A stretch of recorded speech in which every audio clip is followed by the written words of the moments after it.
Hey friends, you're listening to the If Only I Were Wiser podcast with Reyna, where wisdom and real life stories inspire and equip women to make the best choices for themselves and their families.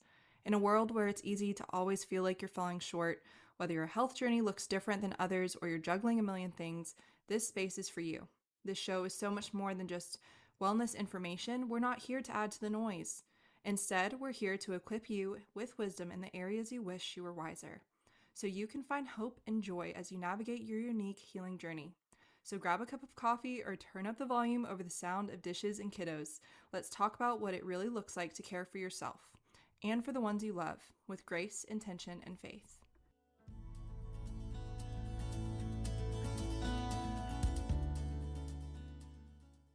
Hi friends, welcome back to the If Only I Were Wiser podcast. On this episode, Joseph and I are just kind of rehashing all of our first-time parents, things that we wish we learned and are unlearning now as we prepare to celebrate LB's 4th birthday, which is super crazy.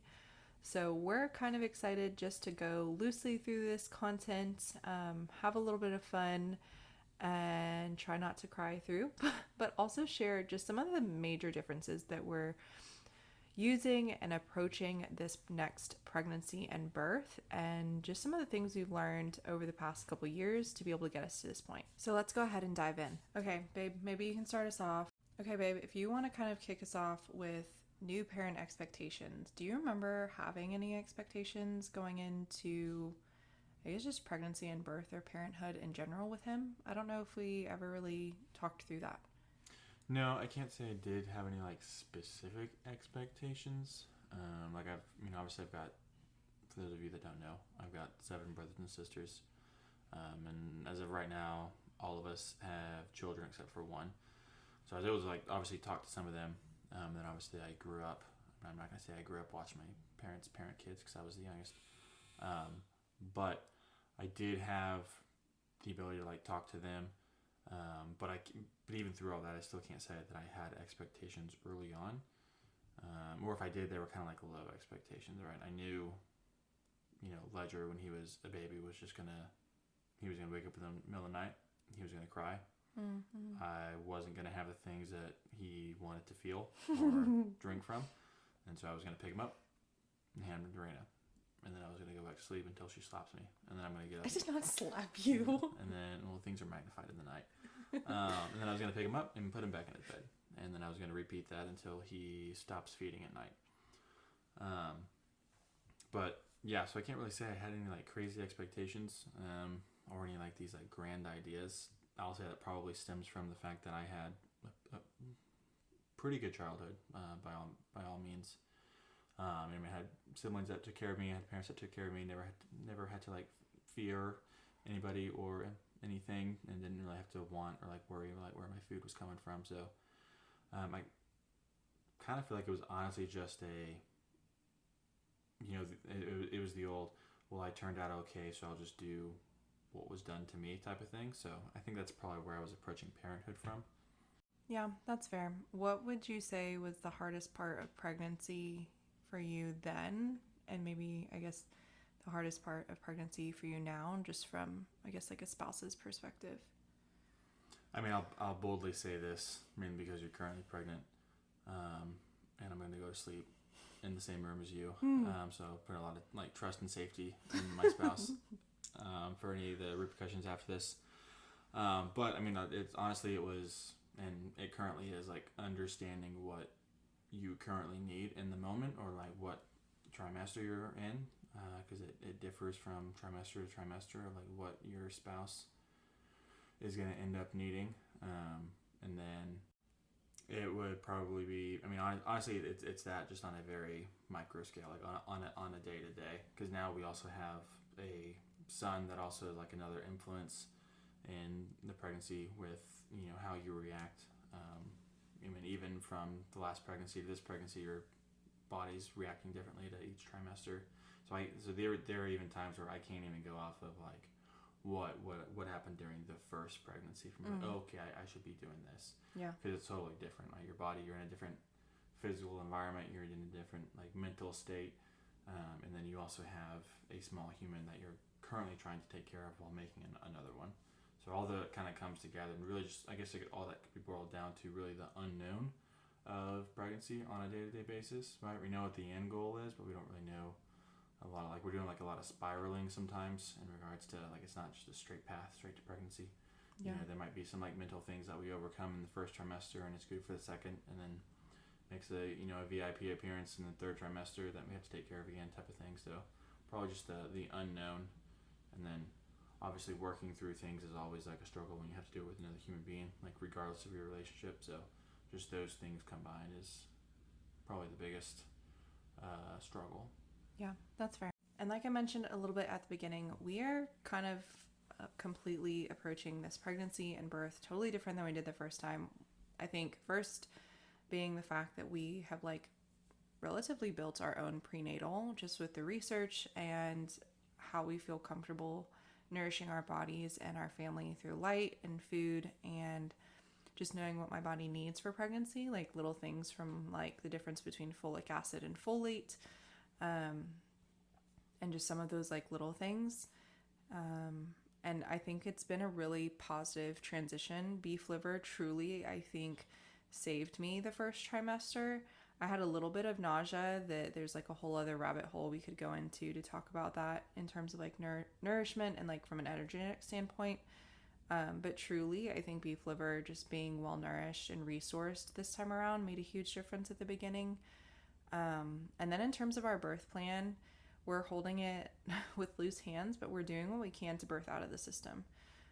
So we are just trying to build a birth team and a village that will support a VBAC plan, and birth as God designed it. So we're really excited, a little nervous because it is scary, especially when you are going through still like all of my OB like check mark appointments just through the Army, and then really trying to transition out of that. So we're kind of like in half the world and out half the world, in terms of the obstetrics model of care during pregnancy and birth. So that's been a little bit more interesting to navigate, but I think that it's been really growing for both of us. Is there anything you want to add just on, I think, how you're feeling going into the approach for this pregnancy and birth?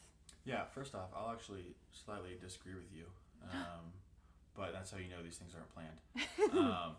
Yeah, I actually disagree with Reyna a little bit on like our approach to this pregnancy. I think it's the exact same.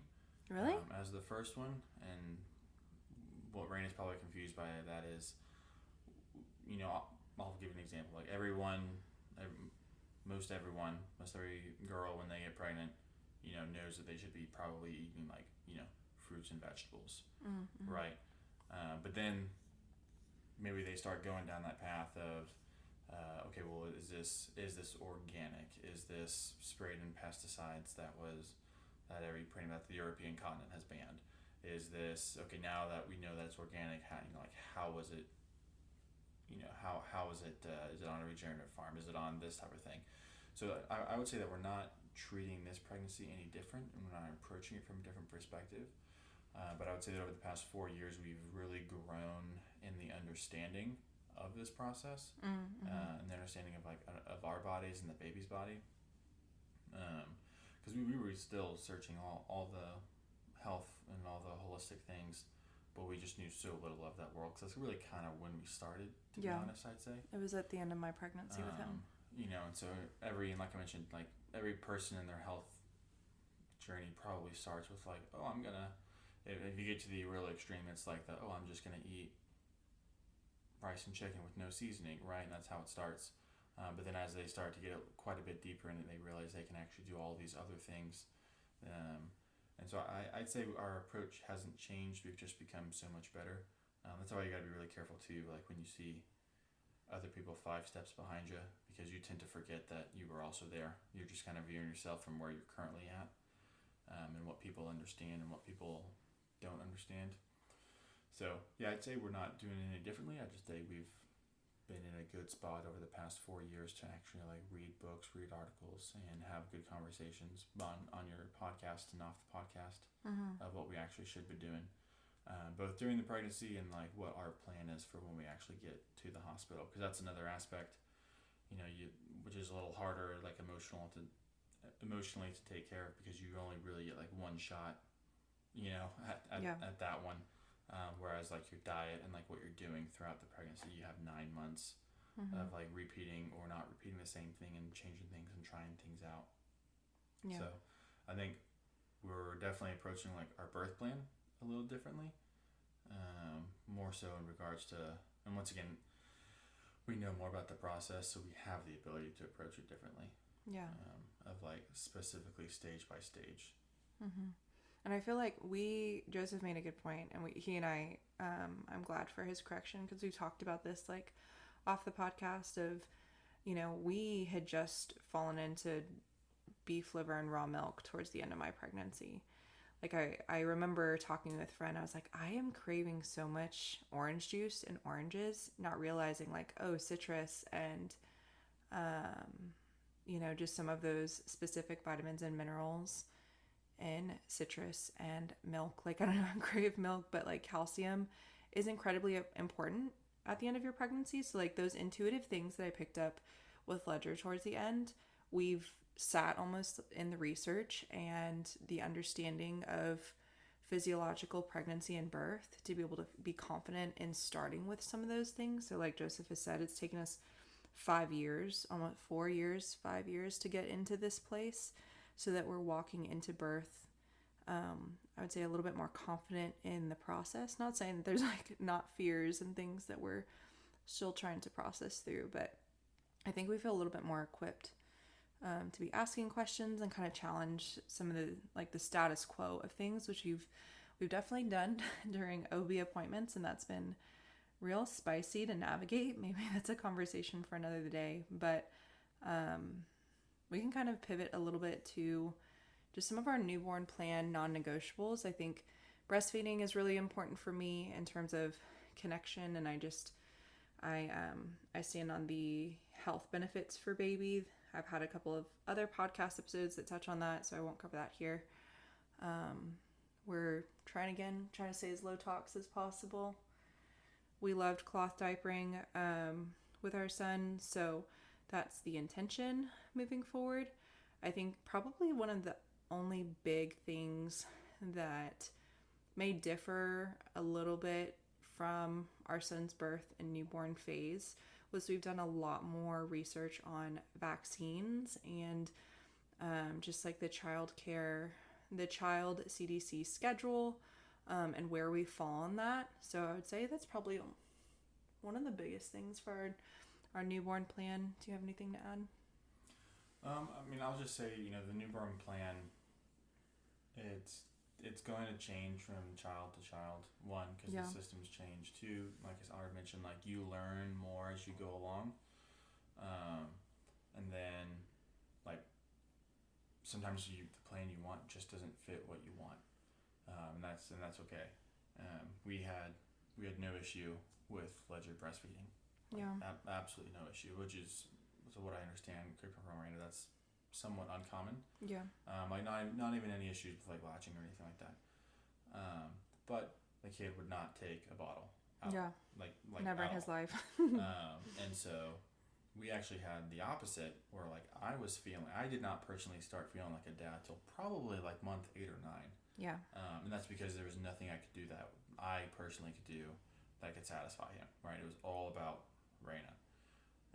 And so, whereas, sometimes typically the opposite, women start to feel a little dejected, if they don't have a specific bond or, the breastfeeding with their son or daughter, because they might not feel that bond or feel like their body has the ability to do, quote unquote, what it should be doing. So sometimes you don't always get the plan that you want. And you'll have to tailor it, but that doesn't mean your experience is going to be any lesser than ours or somebody else's. It just means it's going to look different. Mm-hmm. And the next time you do it, it will probably also look different. Yeah. But in regards to like the birth plan, like at the hospital, that's a pretty complicated one. And if you're not familiar with our situation, the state of Louisiana does not allow VBACs to happen at home births. And we prefer not to birth in the hospital. So, all of that immediately changed our entire birth approach. plan, like dramatically. And so this is where it gets like really difficult unless you specifically know someone or you have gone through the experience yourself of like what your plan can or should be. So, I mean, we could probably spend an entire podcast plus like walking through some of the challenges of the specific birth and like how that is, changing our plan for this next go around. But I mean, unfortunately, like I said, like it's one of those things you just kind of have to experience or have someone specifically walk you through every single step. Because I know that we have a lot of changes. We the way we kind of tackled this pregnancy or this hospital visit that we'll have in the future is, things that we did leading up to the hospital that we liked or did not like. Even down to like some of the interactions that we had like with the workers there of, okay, we did not like this, we did like this, so we'll ask for this. Even down like to the questions of, hey, they told us this, but I would have liked to have known X, Y, and Z because that might have changed my opinion or changed my thought process on the next thing. Yeah. Because there's dozens of different medicines that they can use. And like I was telling Reyna the other day, because, we try to be informed, make our own decisions. And at this point, like you truly have to be a surgeon, a nurse, a midwife, a doula, and a doctor to like truly make informed decisions in that type of environment. Which is unfortunate. Because it's unfortunate because there are just so many things going on, and that's why they all serve in those different roles, because it's just too much for one person. So it gets really difficult when you go in there with a staff that is, they have a boss that they work for and they have bills to pay and they get paid by somebody that's telling them to prescribe this certain medicine, right? So it gets really difficult. And if you're going to have your next kid, you really just have to sit down with your significant other and pretty much go step by step and day by day in our case. Of what you liked and what you did not like. Yeah. I think even like a good example of that is when we were interviewing other birth environments and birth centers. One that I really enjoyed, one of my questions was if the practitioners were equipped and or educated to be able to handle a breech birth. Ledger was not breech. It's just been something on my mind because to us it's a variation of normal, and it wouldn't be something that would constitute an automatic C-section. And so when I asked the practicing midwives, their response was, oh, well, no, because our partnered OB over at the hospital 2 minutes down the street, once a baby is found breech, then it's an automatic C-section. To which, if you're familiar with just this idea, baby can turn whenever he or she would like. You can do maneuvers and things, I guess, quote, air quotes, proactively if you find your baby in a breech position, but you could do all the things and then go home. And I've talked to other women and seen this happen. They go home at 39 weeks, 40 weeks after doing all the things to, turn their baby. And on the drive home, the baby turns back. So that was just like a conviction for us going into this that, great, this just doesn't align with the kind of care that we want. So that was a decision that we made moving forward, that we weren't going to choose like them as our birth support. So I think that kind of leads into the big segment here that I wanted to touch on. Was Joseph and I have talked about it on and off, I think over the years, but I remember seeing a post, and I may have mentioned it on other podcast episodes, but it was a post that talked about like all the things I talked about with my spouse during pregnancy. And like on the left side of this list was like nursery decor and names and baby shower themes and what's our going home outfit. And then the right side of the column was all the things I wish we talked about. And that would be like, do we need childcare? What is the nighttime routine? Housework and household roles. Like dishes, laundry, cleaning. If you have another child, what are the responsibilities there? Are you taking paternity or maternity leave? Like, what is that going to look like? Like, who is able to come see the baby? So I think it was just this like breadth of deep conversations and intentional conversations, which if you've heard any of the other episodes, I hope that that's just a common theme when I have Joseph on the podcast, is just sharing an insight into our marriage and the conversations that we truly have outside of the recordings, because these are just kind of all off the cuff when I bring them in. But what are some of the things, Joseph, that I guess you wish we had talked about the first time around that we are doing now, or has been helpful for us to, I guess, address outside of like the fluff? Everybody talks about the fluff of pregnancy and birth and having a baby versus like the hard conversations that probably should be had. Man, yeah. So having a baby is similar to getting married in regards to like what people talk about. Yeah. Right? They're like, oh my God, you found your spouse. It's going to be great. You can spend the rest of your life with them. You guys can live together, try new places. Mm-hmm. And it's the same thing when you know, your wife gets pregnant. And it's like, oh, it's going to be so magical, right? If you've seen the clip of Adam Sandberg, like on, I think it's on some like late night show, he pretty much says what I'm about to paraphrase, right? Everyone is like, oh, it's going to be magical. You know, you're going to bring it, you're creating life, hair, skin, and nails during the pregnancy. You're going to bring another thing that you can raise, right? And then you get married, and then you have the kid, and then they're just like, oh, are you tired yet from being up all night? Like, did you actually think that you were going to have to figure out how you're going to do this with your spouse? Mm-hmm. You know, like, did you realize that you were going to hate your spouse because they set their toothbrush in the kitchen sink this way? Yeah. Or you had to figure out that they were raised entirely different. Mm-hmm. But I took a Enneagram, right? That counts for something, right? So that's like all the things that everyone talks about, but then they don't talk about all the things that like Reyna just said. Like, what are the tasks that I need to do for Reyna while she's post-hospital in the bed? Yeah. Right? What if the birth doesn't go that as great? Planned, yeah. You don't need to like think about that and like ponder it, but you should at least keep it in the back of your head. Mm-hmm. Right? What should I do when, like I said, when Reyna's too tired at night? You know, we work through what the nighttime routine looks like in regards to like me getting leisure. Because there was literally nothing else that I could do. Not everybody does that. That's what, in regards to like the husband's getting up. That's fine. That is whatever your nighttime routine is. There was one day I was doing the dishes, right? Because I was doing all the household tasks while Reyna was pretty much just keeping Ledger alive.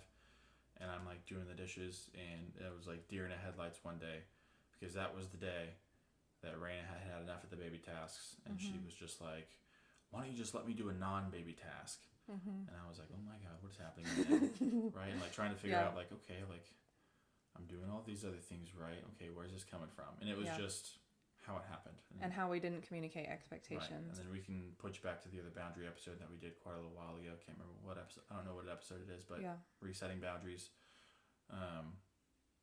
But like truly talking, like obviously you may not have had a kid before. Right, Ray and I didn't know the hard conversations to have because we had just never done it before. That's why you should have mentors in your life that you can like talk to you about these things. But those mentors should be having those hard conversations with you of like, how are you going to correct your baby when you're getting irritated? Little small, so maybe spanking him is not the best idea in the world, right? Are you going to hand him off just because you're irritated? Are you going to flick him? Are you going to do something? I have no idea, right? But like the weird, awkward conversations of like, what do I do with my hands when I'm angry right now? Type of conversations, not what are your sheets gonna look like for your baby's crib? Those are probably not the most important conversations to be having leading up to. Just like when you lead up to marriage, like what, I don't even know, like talking about finances, you know, like everyone's like, oh, cool, you shouldn't have split bank accounts. Okay, cool, awesome, right? And that's what do you do? All you talk about. You don't talk about, like, does the other person have debt? Right. How are you going to split up the money that gets paid? Yeah. If there's only one person making an income in the house, how are you going to change the verbiage to where like it's not just quote unquote my money, it's our money? Yeah. Right. Those really complicated things maybe one person spends more. Maybe the person who spends more isn't the person who makes the money. Yeah. Right. Like all these really hard niche things that wear on somebody's mind for marriage. The same thing is with a baby. Mm-hmm. I'm honestly blanking on really hard baby things in my mind right now, to be quite honest. I think the managing expectations, I think it was the marriage episode that we talked about it. Like just the constant reevaluation of expectations, because the instance that Joseph is talking about, I just remember being at wit's end, and we had initially set the expectations that, hey, I need you to complete the household tasks. Like, I'm just trying to keep a human alive. I need you to do laundry and dishes, and that is how I feel loved. But then, like, I flipped a switch and I didn't communicate my needs had changed to Joseph. So when he walked in that day doing dishes, and I'm almost in tears, angry, frustrated, resentful, realizing I hadn't communicated that my needs had changed, that, hey, when you come home, take the baby, and I need a non-baby task to feel loved. So I think we have just a little bit more clarity on going into those things this time. A nighttime routine is huge, especially for the newborn stage. That's just kind of the system that Joseph and I had set up was, baby would get up, he'd hand him to me, I'd nurse, I'd tap him again, Joseph would take him from me, put him down. And again, I think that went into the kind of birth we had. We didn't plan on having a C-section with my son. And I couldn't move. I couldn't get out of bed for, a couple weeks. I physically could not pick him up out of the car. So it was having those conversations of, hey, in the case that we have a C-section, or if I have another C-section, this is the expectations. Like food is a really big priority for me and for us this time around, is having nourishing and healing foods, like not swinging through the drive-thru at Taco Bell because I haven't eaten today, and just like prioritizing what we can do to make sure that we're healthy as we're healing. And I think just communicating like sleep needs. Again, we're in a totally different season. We have a toddler to chase around.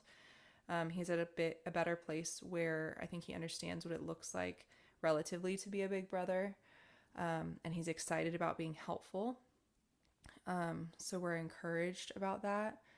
I'm trying to think. I think finances, whether you're having your first baby or your 10th baby, or you're getting married, similar to what Joseph was saying, walking into marriage, finances always need to be a consistent and open communication with your spouse, because there's just way too much, I guess, just negative emotion can get wrapped up into that. A place that the enemy can easily create a foothold, especially adding on the financial burden of adding children to your family, because not that children are a burden, but there is a huge financial component even when you just take them home from the hospital, right? So. And if it sounds like we're rambling, it's because we are.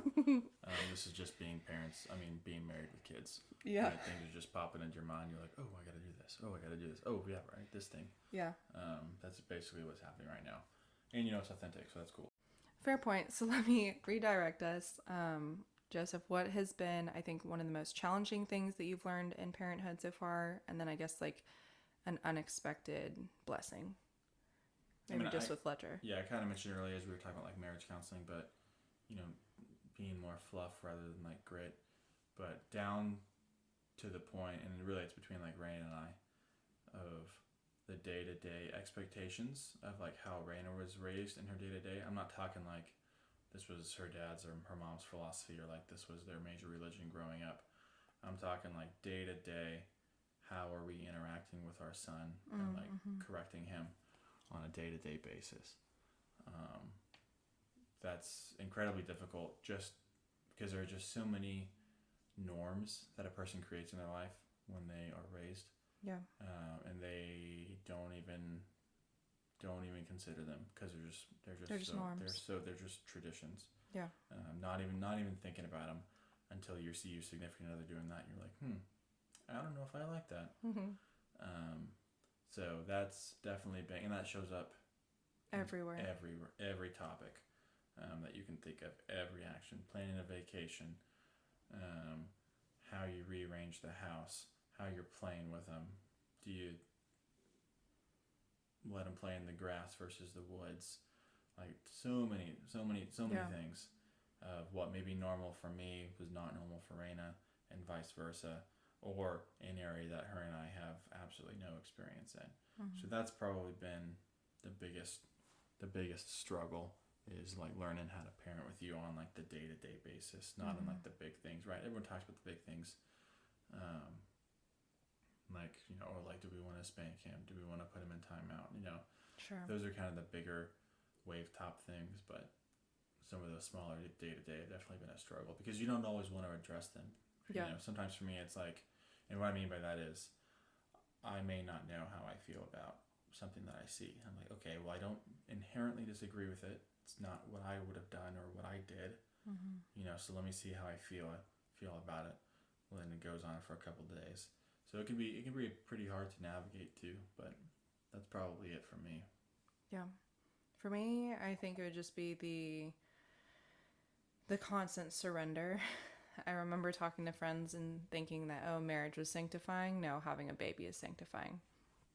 And just understanding that it is a beautiful reflection, but a very convicting reflection of what God does for us on a daily basis, and the grace and mercy that he has in my low patience for my toddler not picking up his water bottle and then spilling water all over the floor. You know, like the little mundane things that I see more of the gospel in day to day has been incredibly trying. It's been beautiful, but really, I think, really difficult. But I would say one of the biggest, sweetest blessings is I didn't realize like a capacity for love that I would have. And I remember talking to several friends and even my parents about this at some point, is like, yeah, people say you love your kids and then no, and then you have kids, right? Like I remember my dad saying like, you don't understand how much I love you. I'm like, yeah, sure, whatever. But then you have a kid and it's like, oh, I would die for you 1,000,000 times over. And then, like I said, the magnitude of that being reflected on God's lens and in view of the cross is just like a really sweet comfort, almost to battle out the sanctification and the trying process of motherhood making you also holy. What would you say is your highlight reel of being a parent so far? Well, I mean, I'll say two things before I go on to like the joy or the highlight. But one being, you know, everyone always would say like, oh, it's so cute, he's copying you. Like, nah, dude, he's learning from you. Yeah. Like he's doing that or she's doing that because that's exactly what you're doing. Yeah. You gotta be really careful with that. And then oh man, I lost it. I don't know where the other one went. Oh, it's okay.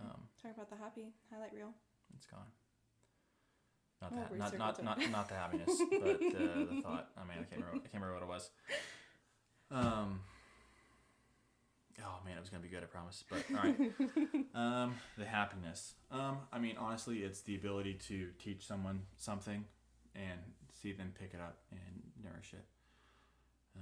You're saying that because Ledger is an incredible Star Wars phase right now, and that's what makes Joseph's heart happy.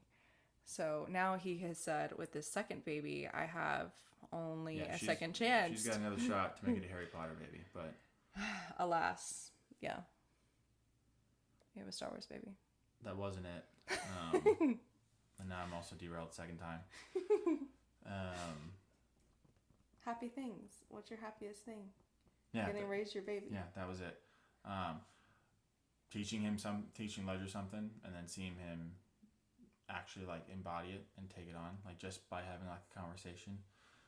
So like seeing him like be kind to others and like manners that we teach him, right? So one, we're teaching him and he's doing it on his own, but then it's also like reassurance of like, yes, that is the trait that I specifically took the time to talk to him about, or that I showed him, and now he's actually doing it. Yeah. So like you begin to realize like how much sway and influence you have over your child, both in a positive and a negative way, which goes back to my earlier comment of like they're straight up learning everything from you, not just what you teach them. Yeah, which, I mean, it's common knowledge that children are sponges. But I think people disregard that in terms of like, even as they become adolescents. I've read several books and different research that shows even still at an adolescent, early teen, preteen, teenager age, the parents have the highest form of influence over your child, even as they're transitioning to their peer group being where I think they find safety and belonging.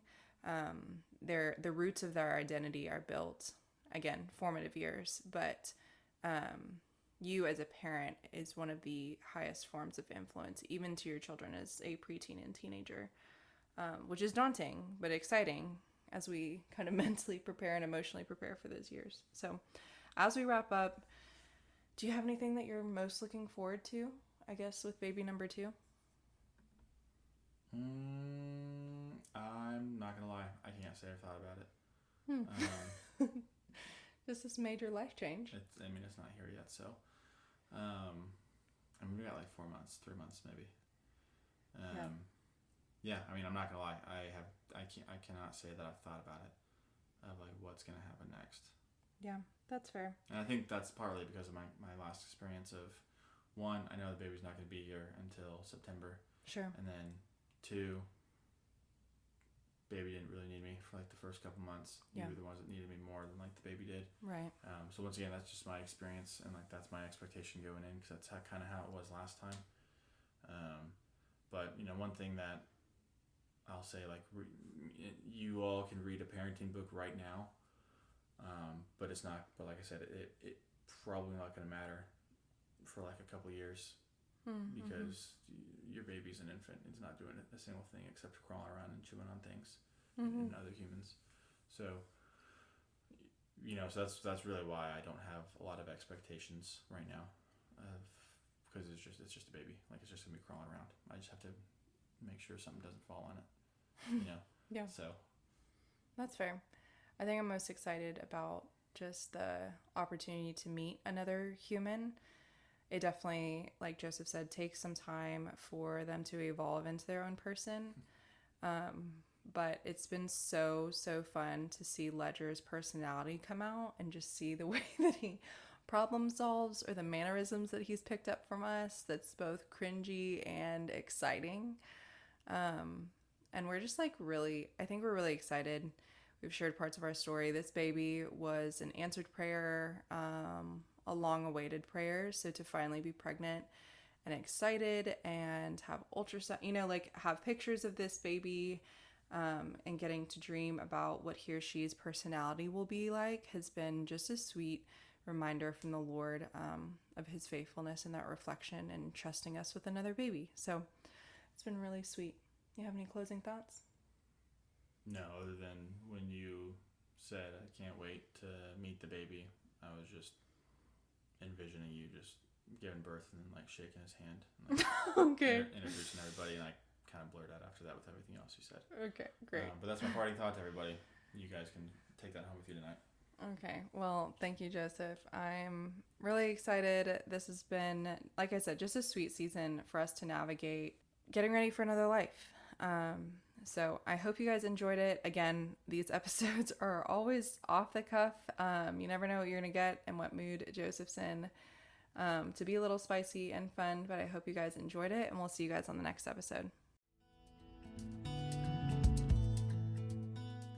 Thank you so much for listening, friend. If today's episode resonated with you, be sure to subscribe and leave a review.